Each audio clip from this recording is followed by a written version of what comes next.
அனைவருக்கும் இனிய வணக்கம். நான் உங்கள் மதுரை ராமகிருஷ்ணன். இந்த காலை நேரத்தை நல்ல கருத்து நிறைந்த ஒரு நேரமாக, நல்ல சிந்தனையின் மூலமாக நம்மை நாம் வடிவமைத்து விட மாட்டோமா? நம் துன்பங்களிலிருந்து தப்பித்து விட மாட்டோமா? இந்த சவால்களை வென்று விட மாட்டோமா? இந்த நாளை இனிய நாளாக மாற்றி விட மாட்டோமா என்கிற மிகப்பெரிய ஒரு முயற்சி தான் இந்த நிகழ்ச்சியினுடைய மாபெரும் நோக்கம்னே சொல்லாங்க. சமீபத்தில் எனக்கு ரொம்ப அடிக்டான ஒரு பாட்டுன்னா, இந்த பொல்லாத உலகத்திலே என்னை ஏன் படைத்தாய் இறைவா, வழி தாங்காமல் கேட்கின்றேன்னு ஒரு பாட்டு வரும்ல. இப்போ இன்னைக்கு நிறைய பேர் சொல்லக்கூடிய விஷயம், வாட்ஸ்அப்ல ஸ்டேட்டஸாக வச்சக்கூடிய விஷயம், இந்த ஸ்டேட்டஸ் போடக்கூடிய இடத்துல எல்லாத்துலேயுமே இந்த பாட்டை கோட் பண்ணி போட்டுட்டே இருந்தாங்க. ஏன்னு கேட்டப்ப, எல்லா மனிதருக்கும் ஏதோ ஒரு வகையில ஒரு கஷ்டம் இருந்துகிட்டே இருக்குல்ல. நம்ம காப்பாத்துறதுக்கு இந்த கடவுள் வருவாரா மாட்டாராப்பான்ற கேள்வி எல்லார்கிட்டயுமே இருந்துகிட்டே இருக்கு. ஏப்பா என்னை மட்டும் இவ்வளவு கஷ்டப்பட வைக்கிறியப்பா, நீ வருவியா மாட்டியாப்பா? நீங்க நிறைய பேர் வீட்டுல பாருங்களேன், இந்த போட்டோ மாட்டுறாங்கல்ல, வாசல்ல அல்லது வாசல்ல இருந்து உள்ள நுழைஞ்ச உடனே ஒரு போட்டோ மாட்டிருப்பாங்க. இப்ப முருகர் மயில் மீது ஏறி அப்படி வருபவராக ஒரு போட்டோ இருக்கும்.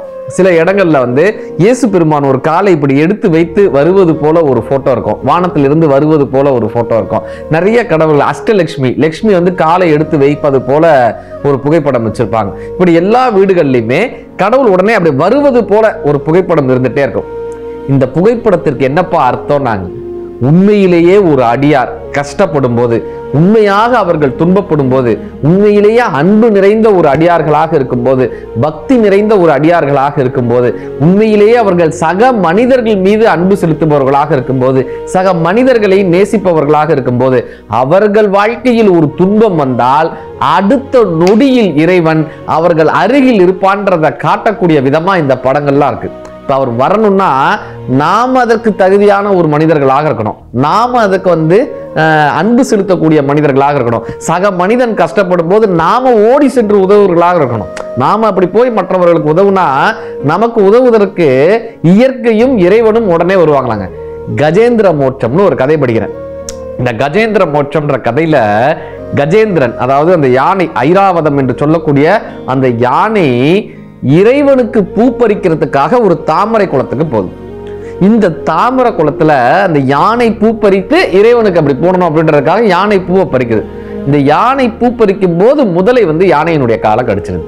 இப்ப இந்த முதலைட்டு இருந்து தப்பிக்க முடியாம அந்த கஜேந்திரன் என்ன பண்றாராம்? பெருமாள் அழைக்கிறாராம், இறைவனை அழைக்கிறாராம். இறைவா, என்னால் இந்த முதலையோடு சண்டை போட முடியலையேன்னு இந்த கஜேந்திரன் பெருமாளை அழைக்கும் போது, பெருமாள் எந்த வேகத்துல வந்தாராம் தெரியுமா? அதை உடனே காப்பாற்றணும்ன்ற வேகத்தோடு அவர் கிளம்புறாரு. இப்ப கருடன் வராராம். இந்த கருடன் என் மேல இருக்கங்க, நான் வேகமா கொண்டு போய் செலுத்துறேன். கருடன் வந்தாராம். கருடனுடைய வேகம்லாம் பத்தாதுன்னு சொல்லி பெருமாள் அந்த கருடனை பிடிச்சு கக்கத்துல வச்சுக்கிட்டு ஓடி வந்துட்டாராம். அப்படி ஓடி அந்த கஜேந்திரனை காப்பாத்தினார்னு கஜேந்திர மோட்சம் அப்படின்ற ஒரு கதை வரும். என்ன தெரியுமா அர்த்தம்? நாம உண்மையான மனதோட, தூய்மையான உள்ளத்தோட, இறைவனை பூஜிக்கக்கூடிய அந்த தூய்மையான உள்ளத்தோடு இந்த சமூகத்துக்கு சேவை செய்ய வேண்டும்ன்ற எண்ணத்தில் வரும்போது சில முதலைகள், சில சவால்கள், சில பிரச்சனைகள் நம்மை கவ்விக்கொள்ளும்.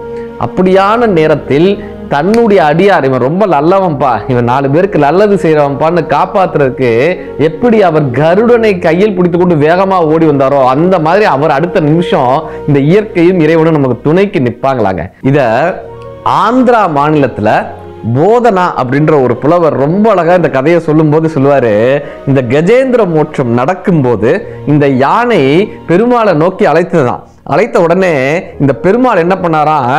வேகமா தன்னுடைய அடியாரை காப்பாற்றணும்னு நினைக்கும் போது அந்த வைகுண்டத்துல, அந்த பார்க்கடல்ல பெருமாள் சாதாரண சயனகுலத்துல இருந்தவர் இப்படி அழைப்பு கேட்ட உடனே மேல் துண்டு போட்டுட்டு வருவோம்ல, ஆண்கள்லாம் மேல் துண்டு போட்டு வருவாங்கல்ல, அப்படி மேல் துண்டை தேடி இருக்காரு, கிடைக்கல.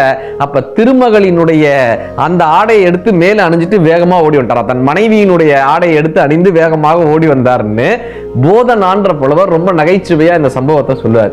இது அரண்மனையில கேட்ட அரண்மனை பண்டிதர், அவருக்கு அவ்வளவு கோவம் வந்துருச்சு. எங்கேயாவது ஒரு இறைவன் தன்னுடைய மனைவியினுடைய மேலாடை எடுத்து அணிஞ்சிட்டு வருவாங்களா? அது எப்படி வருவாங்க? அடியாரை காப்பாற்றணுன்றதுக்காக அப்படி இல்லாம வருவாங்க. இறைவன் வந்தார்னா அவர் சங்கு சக்கரத்தோட அப்படிதான் வருவார், முழு காட்சி அழிச்சு தான் வருவாரே தவிர இப்படி மனைவியினுடைய ஆடையெல்லாம் அணிஞ்சிட்டு வரமாட்டாருன்னு சொல்லி இந்த அரண்மனை பண்டிதர் போதனா என்கிற அந்த புலவரை திட்டுறார். இப்படிலாம் நீங்க சொல்லக்கூடாது அப்படின்னு திட்டுறார். மறுநாள் இந்த அரண்மனை பண்டிதர் என்ன பண்றாரு? அவருடைய வீட்டுல கௌபீனம், ஒரே ஒரு ஆடை கௌபீனம் மட்டும் கட்டி எண்ணெய் தேய்ச்சி குளிச்சுட்டு இருக்காரு.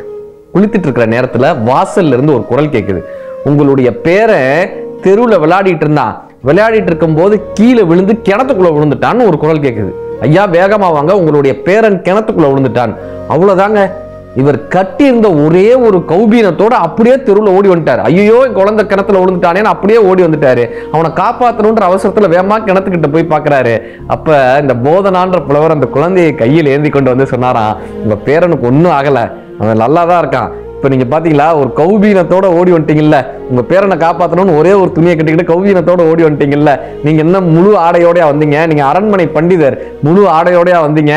ஒரே ஒரு கௌபீனத்தை கட்டிட்டு தன்னுடைய பேரனை காப்பாற்றணும்னு நீங்க எப்படி வந்தீங்களோ, அப்படி பெருமாள் தன்னுடைய அடியார்களை காப்பாற்றணும், அப்படி இறைவன் உண்மையிலேயே கஷ்டப்படக்கூடிய அடியார்களை காப்பாற்றணுன்றதுக்காக ஆடை மீது அக்கறை கொண்டு இருக்க மாட்டார், உடனே ஓடி வந்துடுவார்னு இந்த சம்பவத்தை விளக்குனாராங்க.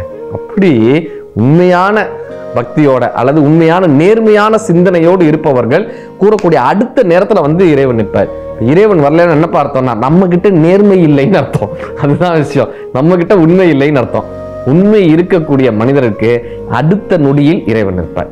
சார், நீங்க மகாபாரதத்துல உத்தவ கீதைன்னு ஒரு கதை வரும். உத்தவ கீதை. உத்தவன்றவர் யாருன்னா கிருஷ்ணருக்கு தேர் ஓட்டுறவரா இருந்தார். கிருஷ்ணர் அர்ஜுனனுக்கு தேர் ஓட்டினார். இந்த கிருஷ்ணருக்கு தேர் ஓட்டினவர் பேர் உத்தவர். இந்த உத்தவர் கேட்கிறாரு, இந்த மகாபாரத யுத்தம்லாம் முடிஞ்சு பாண்டவர்கள்லாம் பதவிக்கு வந்த பின்பு இந்த உத்தவர் கேட்கிறாரு கிருஷ்ணர்கிட்ட, கிருஷ்ணா நீ கடவுள் ஆச்சுல்ல, நீ தான் பெரிய கடவுள்ல, நீ நினைச்சிருந்தா இந்த மகாபாரத யுத்தத்தை நிப்பாட்டிருக்கலாம்ல, இந்த தர்மனை சூதாடாம பண்ணிருக்கலாம்ல, நீ நினைச்சிருந்தா இதெல்லாம் தடுத்திருக்கலாம்ல, நீ ஏன் அதை பண்ணல அப்படின்னு உத்தவர் கேட்கிறாரு. இப்ப கிருஷ்ணர் சொல்றாரு, அவனை சூதாடாம இருக்கிறதுக்கு நான் எவ்வளவோ முயற்சி பண்ணேன், ஆனா ஒண்ணு தெரியுமா, எனக்கு தெரியாமல் சூதாட வேண்டும்னு தர்மன் நினைச்சான். தர்மன் சூதாடுறது எனக்கு தெரியக்கூடாதுன்னு தர்மன் நினைச்சான். ரெண்டாவது, நான் அந்த இடத்துக்கு வந்துடக்கூடாதுன்றதுல மெனக்கிடலாக இருந்தான். இப்ப துரியோதனன் அவனா சூதாடல, துரியோதனன் தன்னுடைய மாமா கையில பகடையை கொடுத்து எனக்கு பதில சகுனி சூதாடுவான்னு சொன்னாங்கல்ல. அப்ப தர்மன் என்ன பண்ணிருக்கணும், பகடையை என் கையில கொடுத்து எனக்கு பதிலா கிருஷ்ணர் சூதாடுவார்னு சொல்லியிருக்கணும். ஆனா தர்மன் அதை பண்ணல. ஏன் தெரியுமா, சூதை நான் ஆதரிக்க மாட்டேன் என்பது தர்மனுக்கு தெரியும், நாங்க வந்துடக்கூடாதுன்னு நினைச்சான். ஆனா எல்லாம் தோத்த பின்பும் கூட, பாஞ்சாலி தோத்த பின்பும் கூட தர்மனுக்கு என்னை அழைக்க வேண்டும் என்று தோன்றவே இல்லை. இப்ப உத்தவன் கேட்கிறாரு, பாஞ்சாலி கூப்பிட்டார்ல, பாஞ்சாலி எவ்வளவு படுத்துனாங்க, நீங்க அப்ப ஓடி போய் காப்பாத்திருக்கலாம்ல, அப்ப வேகமா போய் காப்பாத்திருக்கலாம்ல, கடைசியில தானே போன ஏன்னு. அவர் கிருஷ்ணர் சொன்ன பதில் என்ன தெரியுமா, முதலிலேயே பாஞ்சாலி என்னை அழைத்திருந்தால் நான் முதலிலேயே சென்றிருப்பேன். முதல்ல பாஞ்சாலி என்ன பண்ணானா, தன்னுடைய உடல் பலத்தின் மூலமாக எதிர்த்தார். வந்தவன உடல் பலத்தின் மூலமா, அது தோர்த்த பின்பு மனபலத்தின் மூலமா எதிர்த்தா. தன்னுடைய சாஸ்திர சம்பிரதாயங்கள், நீதி நூல்கள், தன்னுடைய அறிவு எல்லாவற்றையும் கொண்டு தர்க்க விவாதம் பண்ணி பார்த்தா. அப்படியும் நடக்கல. எல்லார்கிட்டையும் பரிதாபத்தை ஏற்படுத்தி பரிதாபத்தை எதிர்பார்த்தா, அதுவும் நடக்கல. எல்லாம் தோத்த பின்பு, அந்த ஆணவம் கண்ணும் எல்லாம் தோத்த பின்பு கடைசியா வேற வழியே இல்லாம கிருஷ்ணா என்னை காப்பாற்றுன்னா, அந்த கிருஷ்ணான்ற வார்த்தை முடியறதுக்கு முன்னால் நான் அந்த சபையில நின்னேன்னு கிருஷ்ணா சொல்றாரு. கிருஷ்ணான்ற வார்த்தை நான் காத்துக்கிட்டே இருந்தேன், என் வாசல்ல யாராவது ஒருத்தர் என்ன கூப்பிட மாட்டாங்களான்னு வாசல்லையே காத்துக்கிட்டு இருந்தேன். கடைசியில் அவள் கிருஷ்ணா என்று அந்த வார்த்தை முடிவதற்கு முன்னால் நான் சென்று காப்பாற்றினேன். உத்தவன் கேட்கிறாரு, அப்போ நீ அழைச்சாதான் போவியா, கூப்பிட்டாதான் போவியா, ஒரு பிரச்சனைனா போய் நிக்க மாட்டியா, கூப்பிடாம நீ போய் நிக்க மாட்டியா, கூப்பிடாமல் போய் காப்பாற்றுபவர் தானே கடவுள், நீ கூப்பிடாம போவேனாமான்னு உத்தவன் கேட்கிறார். கிருஷ்ணர் பதில் என்ன தெரியுமா, கூப்பிடாமல் சென்று ஒருவனை நாம் காப்பாற்றினால் நாம் ஒருவன் இருக்கிறோம் என்பதே அவனுக்கு தெரியாமல் போய்விடும், அவனுடைய ஆணவம் வளர்ந்து விடும். இந்த கஷ்டங்களும் மாயைகளும் துன்பங்களும் வரும்போதுதான் ஒருவன் தான் யார் என்று உணர்கிறான். தன்னால் எல்லாம் முடியாது என்கிற ஒரு ஞானம் அவனுக்கு வரும்போதுதான் அவன் இறைவன் பெயரை சொல்லி அழைக்கிறான். இறைவனிடமும் இயற்கையிடமும் உதவி கேட்கிறான்.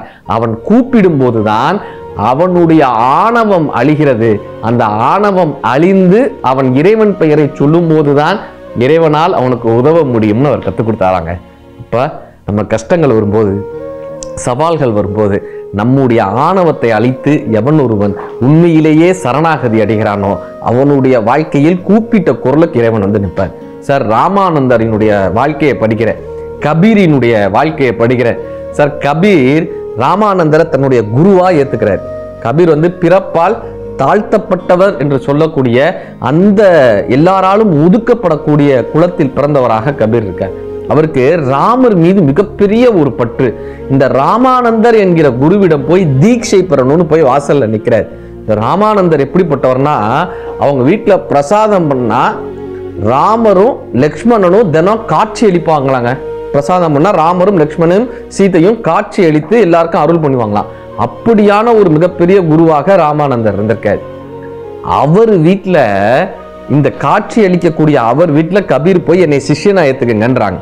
இப்ப அந்த இருக்கக்கூடிய சிஷியர்கள்லாம் சொல்றாங்க, இவருடைய பிறப்பை காரணம் காட்டி, இவருடைய குலத்தை காரணம் காட்டி உன்னையெல்லாம் ராமானந்தர் சிஷ்யரா ஏத்துக்க மாட்டாரு, போயிட்டு வான்னு அனுப்பிச்சு விட்டுறாங்க. தன்னை ராமானந்தர் சிஷ்யனாக ஏற்றுக்கொள்ளவில்லையே என்கிற வருத்தத்தோடு கபீர் போய் கங்கை ஆத்துல விழுந்து அழறார். அப்படி அழுகிறார்.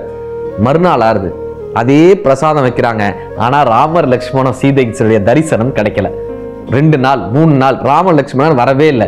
இத்தனை நாட்கள் வந்தவர்கள் இப்பொழுது வரலையேன்னு எல்லாரும் ஏக்கத்தோடு ஏன்னு கேட்கும் போது ஒரு அசிரீரி குரல் கேட்டுச்சான், நீ கபீர் எத்தனை பெரிய ஒரு மனதோடு எத்தனை பெரிய அர்ப்பணிப்போடு உன்னிடம் சீடனாக வரணும்னு வந்தாரு, நீ கபீரை ஏற்றுக்கொள்ளவில்லை. கபீரை ஏற்றுக்கொள்ளாத உன் வீட்டில் இனி எனக்கு இடம் இல்லைன்னு ராமரும் லக்ஷ்மணும் சீதையும் நாங்கள் கிளம்பினோம்னு அந்த குரல் கேட்குது. இதை கேட்ட உடனே அந்த இரவு நேரத்திலேயே ராமானந்தர் இரவு நேரம் கபீரை தேடி கங்கை ஆற்றங்கிற ஓரமா ஓடுறார். கபீர் கபீர் கபீர்னு தன்னுடைய சீடனுக்காக குரு ஓடுறார். கபீர் கபீர் கபீர்னு அப்படி ஓடும்போது ஒரு படியில ஒரு மூடை மாதிரி ஏதோ இருந்திருக்கு. அதன் மேல ஏறி இறங்கியிருக்காரு. கடைசியில தான் தெரிஞ்சிருக்கு அது ஒரு மனிதர். அந்த மனிதன் வேற யாருமல்ல, கபீர் தான். இவர் மேலே ஏறி இறங்கின உடனே ஒரு மனிதன் படுத்திருக்கிறான்னு தெரிந்த உடனே ராம் ராம் ராம் ராம்னு ராம நாமத்தை சொன்னாராம்.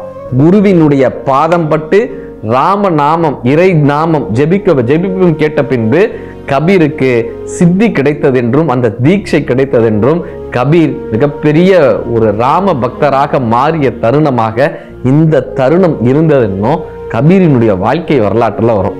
நம்ம உண்மையான ஒரு அன்போட உண்மையான ஒரு அர்ப்பணிப்போட இறைவனை வணங்கும் போது நம் சவால்களை தீர்த்து வைப்பவராக, துன்பங்களை தீர்த்து வைக்கக்கூடிய சந்தர்ப்பங்களை தருபவராக, பிரச்சனைகளை தீர்க்கக்கூடிய காலங்களை தருபவராக, கண்ணீரை துடைக்கக்கூடிய கைகளை தருபவராக இயற்கையும் இறைவனும் என்றும் இருக்கிறார்கள். நம்மிடம் தேவை அர்ப்பணிப்பும் உண்மையும் தான். நன்றி, வணக்கம்.